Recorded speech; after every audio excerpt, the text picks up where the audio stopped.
Good afternoon. This is Dr. William O'Neill. I'm the Executive Dean of Clinical Affairs at the Miller School of Medicine, University of Miami. The University of Miami has had an emergency relief effort for Haiti since the day after the earthquake. The University of Miami Global Institute and Project Metashare are the combined groups that, under whose umbrella we worked and did medical relief.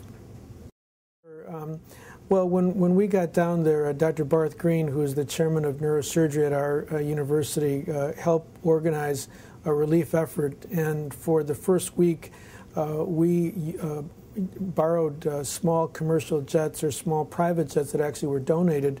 Their time was donated, and we ferried in supplies and personnel from Miami. Miami is a 90-minute flight from Haiti, so we were actually the closest sort of organized health system to help provide care.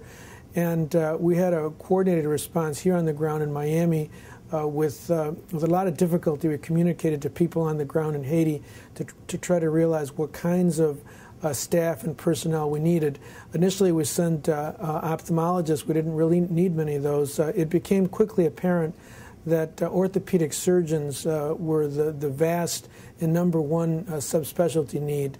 The patients that we saw all were severely injured with multiple fractures, crush injuries, and they really needed orthopedic attention.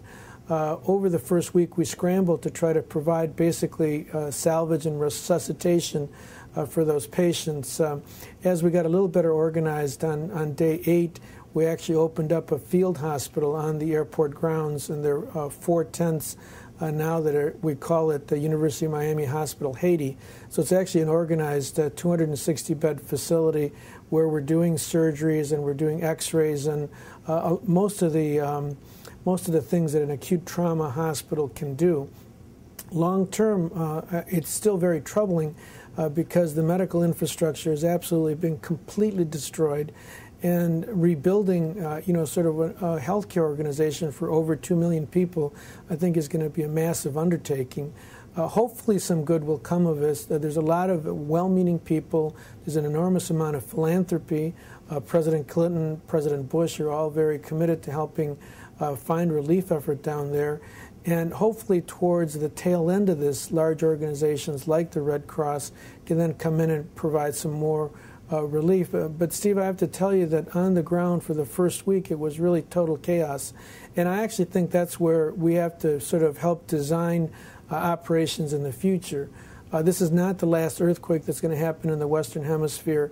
We'll get a call, there's an earthquake in Bolivia or Ecuador or some other mountainous region that's remote, is difficult to access, and we're going to be faced with the same organizational challenges.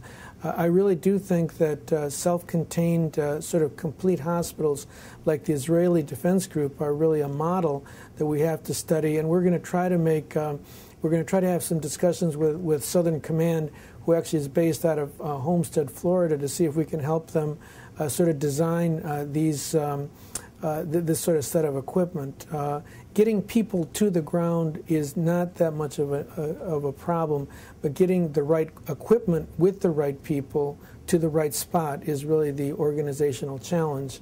I'd say that we've had 1,600 medical volunteers who have dropped everything at their homes, their practices, flown to Miami, and been willing to go into work into these incredibly bare-bone environments. And I can't tell you the degree of satisfaction and honest admiration that I have for these people that are willing to basically work for free. The doctors that work down there have described, and I personally witnessed, the most emotionally gratifying experience you can imagine. We're working down there for the pure joy of healing and helping patients. There's no forms, there's no permission slips, there's no HIPAA, thank God there's no malpractice lawyers, and you only have to worry about taking care of the patients and healing their injuries.